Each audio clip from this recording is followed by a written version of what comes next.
الحمد لله رب العالمين والعاقبة للمتقين والصلاة والسلام على سيد الأنبياء والمرسلين وعلى آله وصحبه أجمعين. أما بعد فأعوذ بالله من الشيطان الرجيم. بسم الله الرحمن الرحيم. فليضحكوا قليلا وليبكوا كثيرا جزاء بما كانوا يكسبون. صدق الله العظيم وبلغنا رسوله النبي الأمين ودين المبين الكريم ونحن على ذلك لمن الشاهدين والشاكرين والحمد لله رب العالمين.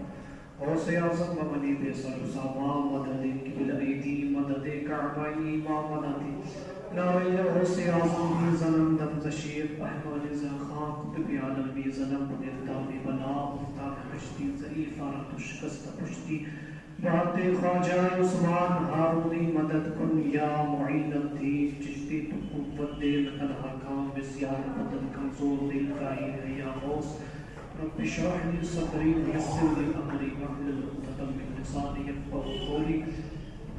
حضرات سب سے پہلے اپنے آقا و مولا حضور نبی پاک صاحب دولات سیاح افلاک صلی اللہ تعالی علیہ وسلم کی بارگاہ عالیہ مقدس مطہرہ میں ہدیۃ تحفۃ درود و سلام کا نذرانہ عقیدت پیش کریں. اللہم صلی علی سیدنا شفیعنا و مولانا محمد معدن الجود والکرم وآلہ وصحبہ وبارک وسلم. صلوا علیہ صلاۃ و سلام علیک یا رسول اللہ صلی اللہ تعالی علیہ وسلم. رب ذوالجلال قرآن مقدس میں ارشاد فرماتا فَلْيَضْحَكُوا قَلِيلًا وَلْيَبْكُوا كَثِيرًا. کم ہنسے اور زیادہ روئے جزا.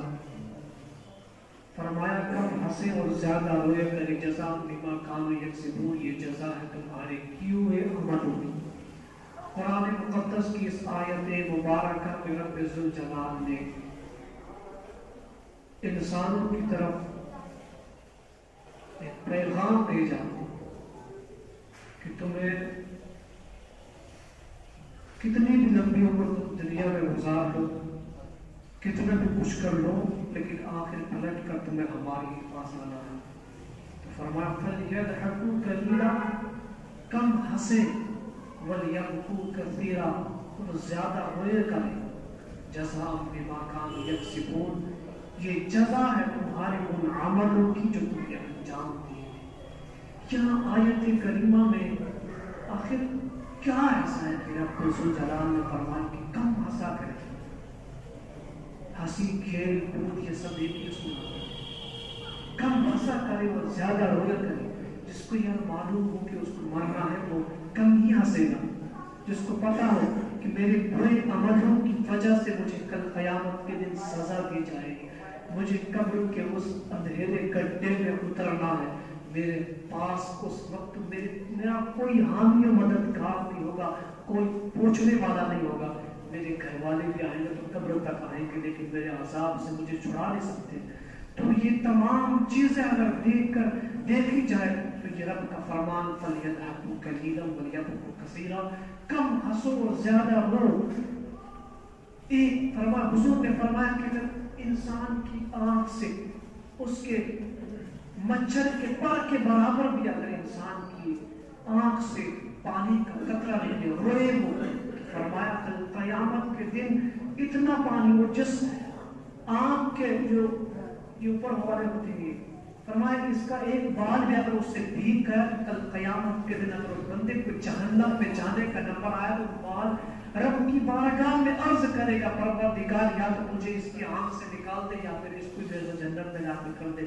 تو صرف ایک قطرے کے آنسو کے ایک قطرے سے انسان کو جو مطلب اللہ کی یاد میں رویا ہو، انسان نے گناہ کر کے رویا ہو، توبہ کے در پر آ کر پھر رویا ہو، اس آنسو کی بات کر رہا ہوں. یہ نہیں کہ دنیا کی دولت حاصل کرنے کے لیے ہم روئیں یا کچھ بھی دنیا کے عہدہ حاصل کرنے کے لیے ہم روئیں، اس کے لیے نہیں، بلکہ اللہ کی یاد میں رونے سے، اس کے عذابات کو دیکھ کر، قیامت کی ہولناکیوں کو دیکھ کر، قبر کی تمام مناظر کو دیکھ کر اگر انسان ایک قطرہ بھی انسان کی آنکھ سے نکلتا تو وہ اس کے لیے بخشش کا ضامن بنے.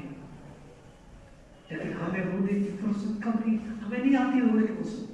بزرگ فرماتے کہ رویا کریں، اگر رویا نہ کرے، رونا نہ آئے تو رونے کی شکل بنایا کرے، اور اگر شک نبی نہ بنے تو پھر اپنی قسمت پہ رویا کرو کہ تمہیں رونا بھی نہیں آتا. مگر ہمیں کہاں سے رونا ہے؟ ہمارے دل اتنے سخت ہو گئے کہ ہمیں کوئی نصیحت اثر کرتی ہی نہیں. جب انسان یہاں پر کھڑا ہوتا نا قسم خدا کی ایسا لگتا ہے کہ سب سے بڑا بیوقوف انسان یہی ہے جو یہاں پر کھڑا ہے. جب یہاں کھڑا ہوتا ہے انسان تو سب سے بڑا بیوقوف لگتا ہے کہ کن کو سمجھایا جا رہا ہے, کن کو نصیحت کی جا رہی, کن کو قرآن کی آیت حدیث کے الفاظ سنائے جا رہے ہیں. جب کوئی اثر ہی نہیں ہو رہا, کوئی اس پر جواب ہی نہیں مل رہا کیا سنایا جا رہا, تو سب سے بڑا بیوقوف وہ لگتا ہے جو سنا رہا. فرمایا سننے والا پیاسا ہو, طالب ہو, نصیحت کا طالب ہو, تو اگر بولنے والا مردہ بھی ہو تو وہی بول پڑتا. جناب رومی فرماتے ہیں کہ اگر سننے والا پیاسا ہو, طلب ہو اس کو کسی چیز کی, تو اگر بولنے والا مردہ بھی ہو تو وہی بول پڑتا. لیکن ہماری وہ سوچے کہاں, فَلْيَدْهَبُوا قَلِيلًا وَلْيَبْكُوا كَثِيرًا, زیادہ رویا کرو اور کم ہنسا کرو, تمہارے عملوں کو تمہیں جزا دی جائے جو تم نے عمل کیے. لوگوں ذرا سوچیں کہ ہم نے اس زندگی میں جو چند سال زندگی ہم نے گزار لی, اس زندگی میں ہم نے کتنے گناہوں کو انجام دیا, کتنے گناہ ہم سے سرزد ہو گئے. ان عملوں پر ہمیں رونا چاہیے. اسی لیے تو رب نے فرمایا کہ کم ہنسا کریں, زیادہ رویا کریں. اور حضور نے فرمایا قل نار جہنم اشد حرا لو كانوا يفقهون, اور میں اپنی امت سے پہلا ان کو یہ سمجھا دوں, ان سے کہہ دے قل نار جہنم کی آگ, قل نار جہنم اشد حرا, اس کی جو شدت ہے, اس کی جو حدت ہے, اس کی جو سختی ہے, ہولناک کی سخت خطرناک. قل نار جہنم اشد حرا لو كانوا يفقهون, کاش یہ لوگ سمجھ جاتے. رب کا فرمان ہے کاش یہ لوگ سمجھ جاتے کہ جہنم کی بڑا کس قدر خطرناک ہے, جہنم کی ہولناک ہے کس قدر خطرناک ہے. اس میں انسان کو جب ڈالا جائے گا کہ یہ جو چمڑی ہے نا یہ جد پر رات ہو جائے گی, پھر جب یہ ختم ہونے پر آئے گی تو پھر دوبارہ اس میں چمڑی چڑھائی جائے گی. پھر یعنی عذاب میں کمی نہ ہو, اس کے عذاب میں تھوڑا سا وقت کمی نہ آئے, بلکہ عذاب مسلسل ہوتا رہے انسان پر. اس لیے اس کی چمڑی کو بدلتا جایا جائے گا اور اس پر عذاب مسلسل ہوتا رہے گا. وہ کہاں کھولے گا, دنیا داری ہے تو کہاں تک. یہ جتنے بھی مارکیٹ میں دکانیں ہیں نا یہاں پورے یہاں سے لے کر وہاں تک, قسم خدا کی کوئی نماز نہیں پڑھتا. سب مسلمان ہیں لیکن نماز سب دور ہے. اپنی مرضی سے ان کو مرضی آتی تب آگے پڑھ بھی چلے گا. جتنے بھی ہیں, مطلب اگر نام ہو تو وہ برا ہو جائے گا, لیکن جتنے بھی اس پورے مارکیٹ میں جتنے بھی ہیں کوئی نماز نہیں پڑھتا. مسلمان اور نماز سے دور. کس کو سمجھایا جائے؟ میں نے کہا نا یہاں بیوقوف لگتا ہے انسان. اگر آپ یہاں کھڑے ہو جائے 2 منٹ کے لیے کیسا لگے کہ آپ بیوقوف کو سمجھا رہے ہیں, لیکن بیوقوف وہی بنتا ہے جو وہ سمجھا رہا ہے لیکن پھر بھی کوئی رسپانس, کوئی جواب نہیں, کوئی مطلب عمل اس میں نہیں. کہاں تک سمجھایا جائے؟ جس قوم کے پاس یار اتنا کچھ ہو, جس کو اتنا کچھ دیا گیا ہو, جس کو اتنی چیزیں بتا دی ہے کہ اتنا اگر یہ کرو تو یہ ملے گی, جنت ملے گی, جنت سے بڑی اور تمہیں کون سی نعمت ملنی چاہیے. ہم تو جنت کے لالچ میں عبادت کریں کہ ہمارے لیے کافی ہے. لوگ جنت کی لالچ میں عبادت نہیں کرتے تھے, وہ اللہ کو راضی کرنے کے لیے کیا کرتے تھے. ہم اگر جنت کی لالچ نہیں کریں تو ہمارے لیے ہی کافی ہو جائے, لیکن ہمیں فرصت نہیں. ہمارے یہاں چند قسم کے لوگ نمازی پڑھنے والے, کچھ وہ ہیں جو پڑھتے ہیں وہ سوچتے ہیں ہم تو نمازی ہیں, ہم سے بڑا کون ہے, ہم تو نمازی ہو گئے. اور کچھ وہ ہیں جو جب نماز پڑھنے کے لیے آتے جیسے بس اور ٹرین کے انتظار میں کھڑے, بس کب کو کیا ہوگا. ایسی نماز کو جاننے والے لوگ ایسی نماز پڑھ رہے ہیں جو جانتے ہیں, جو تھوڑا سا بھی دین سے ملے ہوئے ہیں, دین سے متصل ہے, وہ بھی اس طرح کی نماز پڑھتے ہیں. قسم خدا کی اس نماز میں کئی بار سجدہ سب واجب ہوتا ہے. اسی نماز میں سجدہ سب کئی بار, ایک بار نہیں کئی بار واجب ہوتا. جس طرح کہ ہم نماز انجام دے رہے ہیں, جس طرح سے ہم نماز پڑھ رہے ہیں, اور کچھ لوگ وہ لوڑیوں کے عشق میں نماز پڑھ رہے تھے, جب نماز بھی ختم, جب تک لوڑیاں اس میں تھی اس کے ساتھ بات کریں تو نماز پڑھی جا رہی تھی, لیکن جب وہ ختم ہو گئی کہانی ختم، نمازی بھول گئے. مطلب دنیاوی لذتوں کے خاطر، دنیاوی محبت کے خاطر، دنیاوی عشق و محبت کے خاطر تم نماز پڑھ رہے تھے، اللہ کو مطلب دکھانے کے لیے مسجد میں جا رہے تھے، اور جب وہ ختم ہو گئی تو نماز ہی ختم ہو گئی. یہ کون سی نماز ہے؟ کس طرح کی نماز ہے؟ کس طرح کے مسلمان؟ یہ مسلمان کا اشارہ ہوتا، یہ طریقے مسلمان کے. کب تک غفلت کی نیند میں پڑے رہو گے؟ کب تک تمہاری آنکھوں سے غفلت کی پٹی اٹھے گی؟ پھر تم اللہ کے آگے جھکو گے، اس کو منانے کی کوشش کرو. قبر کے حالات تمہارے سامنے رکھ دیے گئے، جہنم کے حالات تمہارے سامنے رکھ دیے گئے، لیکن پھر بھی اگر ہم غفلت میں ہیں تو یہ ہماری جہنم میں جانے کی سب سے بڑی دلیل ہے کہ ہمیں اتنا کچھ سمجھانے کے بعد بھی ہمیں سمجھ نہیں آتا اس چیز. ان لوگوں کے جن لوگوں نے اپنے اس دنیا کو چھوڑ کر، جنہوں نے گوشہ نشین جو ہوئے، جنہوں نے اپنے گھروں کو چھوڑا، اپنے اہل و عیال کو چھوڑا، حالانکہ پیار ہوتا اپنے اولاد سے، اپنی بیوی بچوں سے، لیکن پھر انہوں نے ان کو چھوڑ کے جنگلوں کا راستہ اختیار کیا. کیوں کیا؟ اس لیے کہ ان کو اللہ کو راضی کرنا تھا. انہوں نے زندگی کا صرف ایک مقصد لے کے چلے ہوئے، صرف اللہ راضی ہو جائے تو ہمارا ہر کام بن جائے گا. لیکن ہمیں صرف دنیا داری سے فرصت نہیں ہے. کب تک دنیا ہمیں اندر بسا کے رہیں گے؟ کون سا وقت وہ آئے گا، اس کو سمجھا کے تھک گیا انسان، لیکن کوئی فرق نہیں پڑتا.